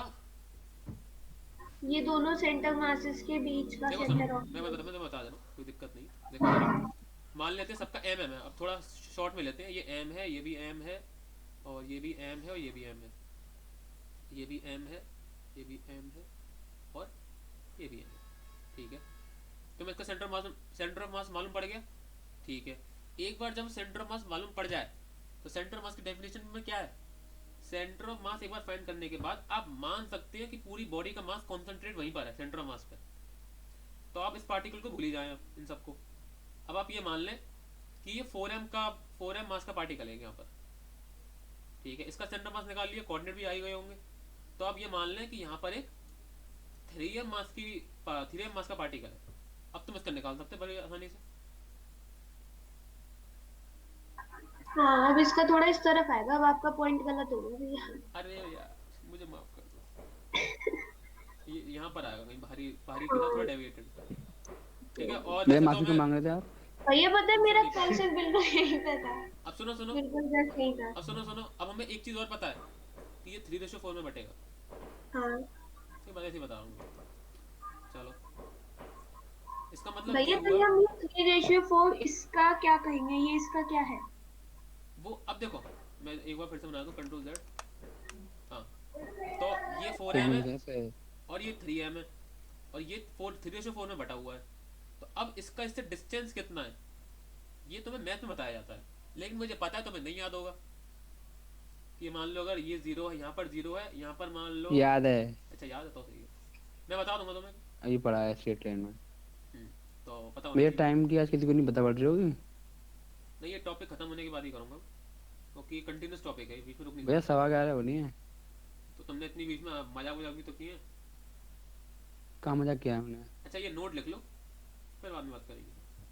ठीक है, हाँ क्या करेंगे हम लोग? अब सुनो, पॉइंट ये है कि आपको जरूरी नहीं पूरे सिस्टम का अगर सेंटर मास निकालना है तो एक साथ सबका निकालें आप।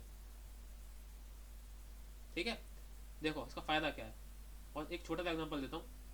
मान लो ये 4m है, ध्यान से सुनना भाई, बहुत बढ़िया चीज़ है। ये मान लो 8m मानते हैं, ये मान लो 4m है, यहाँ पर मान लो 2m है, और यहाँ पर m है।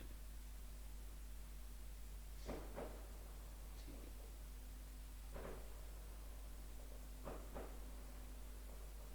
हाँ भाई ध्यान से देखो यार, ये m है। तुम्हें अगर इस पूरे 4 पासेस का सेंटर मास निकालना है तो तुम्हें वही सिंपल चीज करनी पड़ेगी, ऊपर बता चुका हूँ मैं। ठीक है, अगर तुम्हें सिर्फ विजुलाइज करना है, सिर्फ विजुलाइज, अभी विजुलाइज की बात कर रहे हैं, तो देखो कैसे विजुलाइज करोगे तुम। हम पेयर में निकालते हैं, पेयर में पहले हम निकालते हैं दोनों का सेंटर ऑफ मास। ना समझ में तो इग्नोर कर देना, कल फिर से बता देंगे। पहले हम दोनों का निकालते हैं, लगभग लगभग कहाँ आएगा, कैलकुलेशन कर लेते हैं, बीच में तो आने सर हल्का सा यहाँ पर आएगा। ठीक है, अब ऐसा करते हैं, अब इन दोनों को हम इग्नोर कर सकते हैं, वो तो हमने सेंटर मास में कंसीडर कर लिया इस वाले में, येलो वाले में। ठीक है, तो ये कितने का हो गया, 3m का हो गया। अब हम निकालते हैं इसका सेंटर मास लगभग कहाँ आएगा। ये भैया 3m क्या लिखा है? अरे मैं नॉर्मली बता दूंगा, थोड़ा ऊपर और वेट की तरफ आएगा हल्का। हाँ भाई, तो वही तो बताना है मुझे। तो देखो सेंटर ऑफ मास मैंने बताया नहीं था, एक बार आपने अगर मैं सेंटर ऑफ मास निकाल लिया है तो आप मान सकते हैं कि पूरी बॉडी का मास वहां पर कॉन्सेंट्रेटेड है। भाई 3m क्या लिखा है, मैं पूछ रही हूँ। अरे अभी इन दोनों का सेंटर ऑफ मास निकाला था ना बस।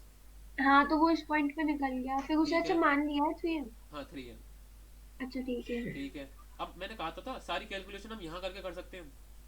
ठीक है, कैसे कैसे मान लिया 3 में? अरे सेंटर मास का कंसेप्ट तो ये था, एक बार जब आप बॉडी का सेंटर मास निकाल रहे हैं, निकाल लिया आपने, तो आप मान लीजिए कि पूरा क्या कहते हैं जो सिस्टम का मास है वो यहाँ कॉन्सेंट्रेटेड है, और आप पॉइंट ऑब्जेक्ट मान के पूरी कैलकुलेशन कर दें। बिल्कुल स्टार्टिंग में अच्छा बताया था। ठीक है। ठीक है, ठीक है, तो ये हो गया 3m, ये हो गया 4m। इसका लगभग सेंटर मास कहाँ आएगा, कलर चेंज, लगभग लगभग बीच में तो नहीं आएगा, लगभग यहाँ पर। ठीक है, तो ये पर्पल पॉइंट कितने का हो जाएगा, 4 5 6 7 7m का। ठीक है, इससे फिर अब हम इन दोनों का निकालेंगे पेयर में। अब इनका लगभग कहाँ आएगा, लगभग लगभग यहाँ पर। अब बात आती है, मुझसे कोई इंसान कोई पूछे तो हमने उखाड़ा क्या ये करके, बात ये है, हाँ ये आती है बात। तो अभी तुम्हें ये तो मालूम पड़ गया कि कैसे निकालते हैं, तुम्हें रेशो भी तो निकालना आता है, या तो तुम्हें रेशो भी तो निकालना आता है। कहने का मतलब ये है, ये जो सेंटर मास होगा वो कैसे होगा, 2:1 में बांटेगा लाइन को। ये जो पर्पल वाला है वो येलो वाली लाइन को कैसे में बांटेगा, 4:3 में। येलो से बनाते हैं,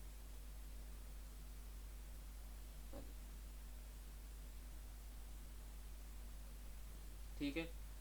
और ये जो पर्पल वाला पॉइंट है वो 8m और 7 की जो लाइन है उसको किस में बांटेगा, 7:8। अब एक और क्वेश्चन, रेशो का क्या करें, रेशो से डिस्टेंस निकालना बता दूंगा मैं भी। कहने का मतलब ये है, बिना कोई फॉर्मूला लगाए, बिना कोई फॉर्मूला, तुमने किसी फॉर्मूले को टच नहीं किया अभी तक, तुम्हें ये मालूम पड़ेगा कि लगभग सेंटर मास कहाँ आने वाला है। ये इसका फायदा है। ठीक है, हाँ ऐसा करते हैं भाई, सुनो, ये लिखवाने में तो बहुत टाइम चला जाएगा। ऐसा करो, समझ आज लो, लिख कर लेना, क्योंकि अभी काफ़ी लिखवाना है, पागल हो जाओगे तुम लिखते लिखते। ठीक है, तो सुनो मेरी बात भैया। हाँ बोलो, जल्दी बोलो। आपको कभी क्लास से बाहर निकाला पनिशमेंट में? बोलता रहा हूँ। अच्छा थोड़ा लैग आता है, बाद में रुक जाओ। मुझे बाहर निकाला गया है, एक मिनट। मुझे जो लास्ट चीज़ जो याद है वो मुझे डीएस में याद है, मैं प्रिंसिपल ऑफिस के बाहर खड़ा हुआ था। क्यों, क्या बात क्योंकि है? हाँ वही तो कूट कर दिया क्या याद? नहीं नहीं नहीं, क्यों, क्योंकि हमारे स्पोर्ट्स टीचर थे एक, वो हमें बाहर नहीं ले जा रहे थे, और वो बस आते थे और क्लास में बैठ जाते थे बस, और बस कहते थे अपना काम कर लो कुछ भी। हमारा भी ऐसा है। और हमें गेम खेलना होता था। हाँ, तो हमारे वाले भी ऐसे ही। हाँ नहीं, बड़े बच्चे करें, बड़े बच्चे यानी कि 9 10 के तो समझ में आता है। मैं था 6th में, मैंने एप्लीकेशन लिखी प्रिंसिपल को डायरेक्ट, और अच्छा प्रिंसिपल ने मेरा साथ नहीं दिया, क्योंकि 6th क्लास के बच्चे को क्या ही माने। मैंने टूटी फूटी इंग्लिश में लिख दी और भेज दी, तो उन्होंने कह दिया कि क्या कहते हैं आपने गलत किया है और बाहर खड़े हो जाइए, हो गया। फिर मुझे काफी साल बाद पता चला कि तो हर जगह होता है। मतलब यार मैं एप्लीकेशन लिख के गलत किया। अब देखो यार, इतना छोटा बच्चा एप्लीकेशन लिखे, और स्कूल भी कोई ऐसा खास बढ़िया था नहीं उस टाइम, डीएस। टीचर को प्रेस करना चाहिए आपको यार। नहीं नहीं एप्लीकेशन लिखी बच्चे ने। एप्लीकेशन पे बाहर थोड़ी करा था। हम तो मुंह उठा के पहुंच जाते हैं। बात ये ना, अब मैंने तुमने पूछा, मैंने बता दिया। ये वाला क्वेश्चन देखो, ये तुम कर चुके हो, ये वाला क्वेश्चन। भैया 11-12 हो गए, 11:12 मैं क्या रहा हूँ, मैं लिखवा नहीं रहा, समझा रहा हूँ, लिखवाऊंगा कल। देखो जरा, तुमने क्वेश्चन कर, सुनो सुनो, ये तुम क्वेश्चन कर चुके हो, तुम्हें पता है ये आ रहा था a/2 और जो भी आ रहा था। ठीक है, मेरी बात सुनो, a/2 और 7 हाँ a/10। सुनो सुनो, इस स्क्वायर को तुम पहले आधा आधा करके देखो, लेफ्ट में देखो कितना मास आ रहा है, देखो जरा ध्यान से, 5m आ रहा है लेफ्ट में, लेफ्ट साइड में। ठीक है, राइट साइड में देखो 5m आ रहा है। इसका मतलब सेंटर ऑफ मास का x कोऑर्डिनेट बिल्कुल बीच में आने वाला है, कहीं ना कहीं इस लाइन पर, वो पता नहीं कहाँ आएगा। ठीक है, वो y कोऑर्डिनेट बताएगा, यानी कि x कोऑर्डिनेट आ गया डायरेक्ट a/2। क्या समझे, समझ में आया?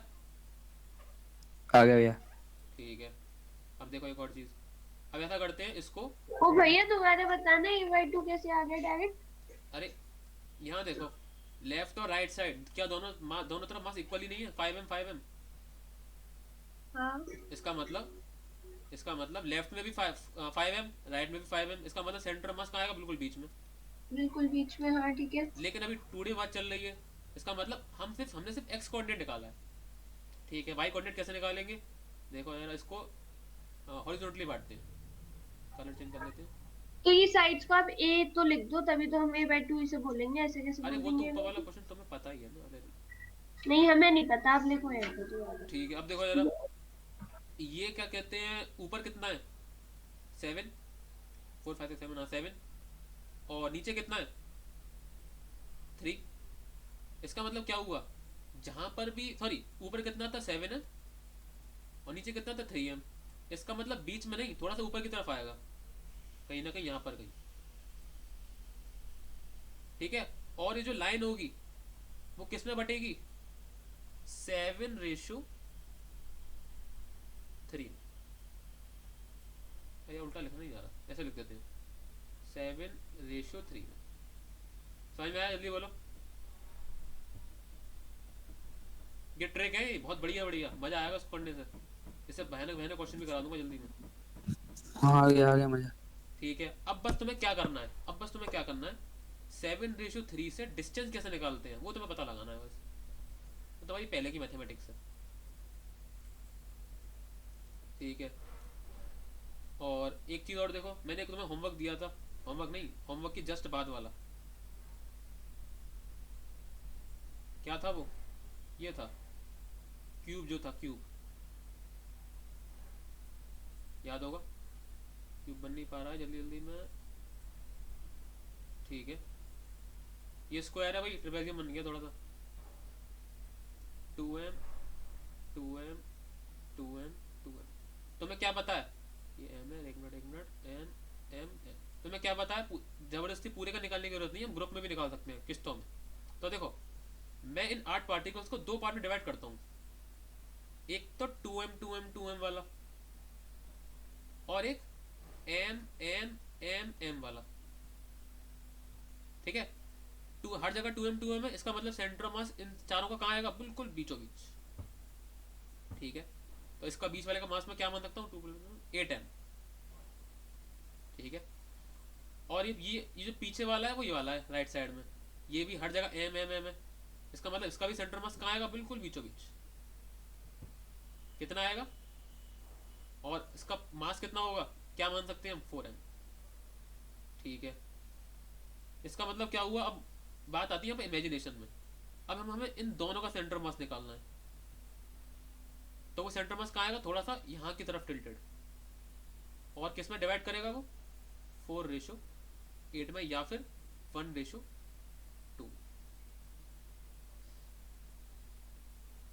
कहने का मतलब ये है, एक मिनट,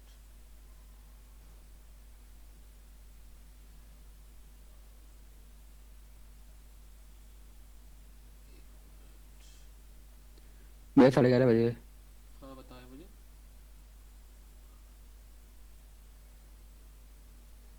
अब देखो, टॉपिक बड़ा है तो है, मैं बीच में नहीं छोड़ सकता, सीधी सी बात है। यहाँ पर है सारे 2m, यहाँ पर है सारे m वाले। तो देखो, इसका सेंटर मास कहाँ आ रहा था, बिल्कुल बीचों बीच यहाँ पर। इसका कहाँ आ रहा था, बिल्कुल बीचों बीच यहाँ पर। अब मैंने 3D में बना दिया है, ठीक है। तो अब जब इन दोनों का सेंटर मास निकालेंगे तो कहाँ आएगा, इन दोनों के बीच में, और कहाँ पर डेविडेड होगा, थोड़ा सा बाहरी की तरफ। उसका रेशो भी पता है हमें, 1:2, ठीक है। तो ये क्वेश्चन है, आगे और भी जबरदस्त क्वेश्चन करवाएंगे, और सारे के सारे, लगभग सारे के सारे क्वेश्चन इन 2 ट्रिक से हो जाएंगे। भैया इसे नोट ना करें ना? बिल्कुल नोट ना करें, हम कल परसों करवाएंगे इसको नोट, ठीक है। ठीक है। लेकिन आप इनको सॉल्व जरूर करें। ये एक ये वाला क्यूबॉइड वाला, और एक ट्रायंगल वाला, ठीक है भैया। और इस ट्रिक से नहीं, कोऑर्डिनेट दो, हाँ फॉर्मूला ठीक लगाओ, है। और मैं तुम्हें और भी क्वेश्चन भेजूंगा, वो भी करने हैं। क्या भैया? मैं तुम्हें और भी क्वेश्चन भेजूंगा, तुम्हें वो भी करना है। वो भी करनी है। मतलब भैया अब संडे की छुट्टी दी है तो अब और भी क्वेश्चन लिखने हैं ऐसे अरे थोड़ी। 3-4 ही दूंगा बस, ज्यादा नहीं। भैया मैं जा रही हूँ कहीं, मैं नहीं कर पाऊंगी। फिलहाल आप जा सकते हैं सब लोग, काफी टाइम हो गया, ठीक है ना? मानते नहीं हो यार। नमस्ते। नमस्ते नमस्ते। चैट्स पढ़ो भैया। टाइम नहीं है, टाइम नहीं देखो मेरे इन पास। दोनों का। नमस्ते नमस्ते, टाइम नहीं है, नमस्ते।